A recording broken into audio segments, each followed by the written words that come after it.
Assalamualaikum warahmatullahi wabarakatuh. Perkenalkan, nama saya Muhammad Fadil Amin. Di sini saya akan mempresentasikan jurnal saya yang berjudul Aksi Kemanusiaan Indonesia untuk mendukung fasilitas kesehatan di Palestina. Kita langsung saja. Pertama, pendahuluan. Sejarah menunjukkan bahwa Indonesia dan Palestina telah membangun hubungan yang sangat dekat dan erat semenjak Palestina mendukung kemerdekaan Indonesia. Kemudian juga Indonesia yang dalam dunia internasional mendukung untuk mengakui inklusi Palestina di Timur Tengah dan wilayahnya, kemudian pengeluaran untuk hak-hak dan kebebasan Palestina yang telah dijajah dan ditindas oleh Israel, dan sepenuhnya mendukung perjuangan Palestina untuk menjadi mandiri seperti negara lain. Konflik yang terjadi antara Palestina dengan Israel tidak hanya mengakibatkan jatuhnya ribuan korban jiwa, melainkan juga kerusakan yang amat parah terhadap infrastruktur yang ada, baik itu kerusakan ringan maupun berat. Di sisi lain, Indonesia yang memiliki kebijakan politik luar negeri bebas aktif terus berupaya untuk memulai perdamaian dan memadamkan konflik kedua negara. Indonesia juga aktif memberikan dukungan operasional atau logistik kepada warga Palestina, baik melalui bantuan resmi dari negara maupun dari LSM atau lembaga swadaya masyarakat. Kita masuk ke rumusan masalah. Dari penjelasan mengenai pendahuluan yang sebelumnya saya sampaikan tadi, maka diambil suatu rumusan masalah, yaitu bagaimana bentuk aksi kemanusiaan Indonesia untuk mendukung fasilitas kesehatan di Palestina. Kemudian kita masuk di kerangka berpikir, yaitu Trust Conceptualization by Hoffman 2002.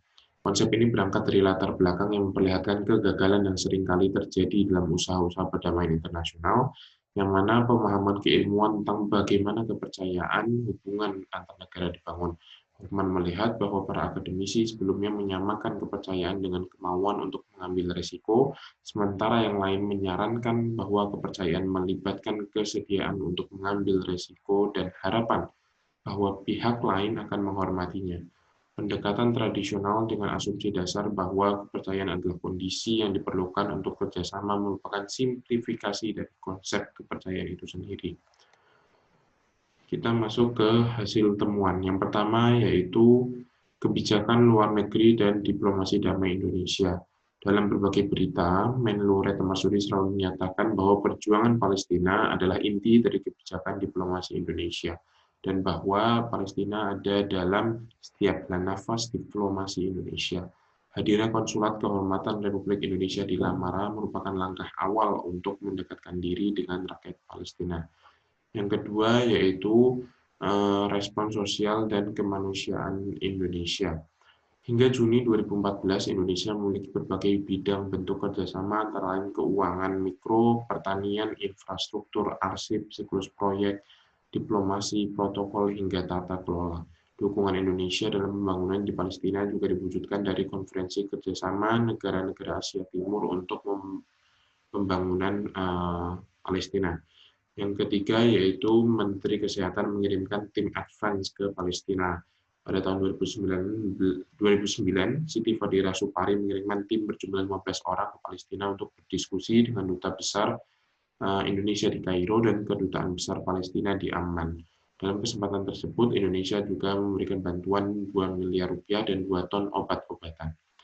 Yang keempat itu ada Medical Emergency Rescue Committee atau MERSI. Dalam upayanya mereka telah melaksanakan pembangunan rumah sakit Indonesia. Di sana rumah sakit membantu para korban konflik di Gaza yang kekurangan sumber obat dan perawatan medis yang tepat. Rumah sakit Indonesia mulai beroperasi sejak 27 Desember 2015 pasca pengeboman di sebuah kamp di jalur Gaza, dan rumah sakit ini telah merawat hingga 300.000 tentara dan warga yang sering dilanda konflik berkepanjangan. Dan yang terakhir yaitu ada aksi cepat tanggap Indonesia sebagai transnational activism. ICT Indonesia juga mengirimkan bantuan perlengkapan sekolah untuk anak-anak di Gaza pada tahun 2014. ICT Indonesia telah mengirimkan tim solidaritas simpati ke Gaza saat Great March of Return terjadi pada 2018 lalu. Kemudian kita masuk ke diskusi. Penjabaran pada bagian-bagian sebelumnya dapat dilihat dari kerangka berpikir mengenai konsep kepercayaan dalam hubungan internasional antara Indonesia dan Palestina. Sudah jelas bahwa hubungan antar negara Indonesia dengan Palestina terjalin mutual trust sejak lama yang dibuktikan dengan keberpihakan diplomatik, kerjasama berbagai bidang, dan bantuan Indonesia untuk Palestina. Tidak hanya pemerintah Indonesia, penulis juga menyampaikan bahwa organisasi sipil non-pemerintah juga ikut bersolidaritas dalam perjuangan Islam karena mereka memiliki trust terhadap Palestina.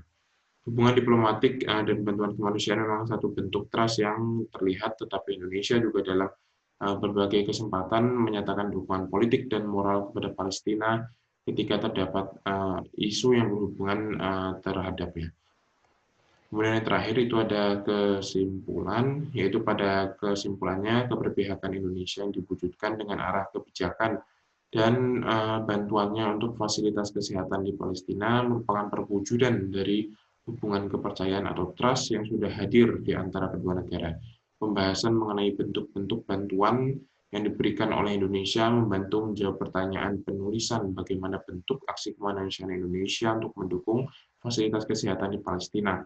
Konflik Israel-Palestina dikategorikan sebagai isu high profile dan penting dalam politik luar negeri Indonesia karena demokrasi dan publik Indonesia yang mayoritas Muslim itu memperhatikan masalah ini dengan sangat seksama.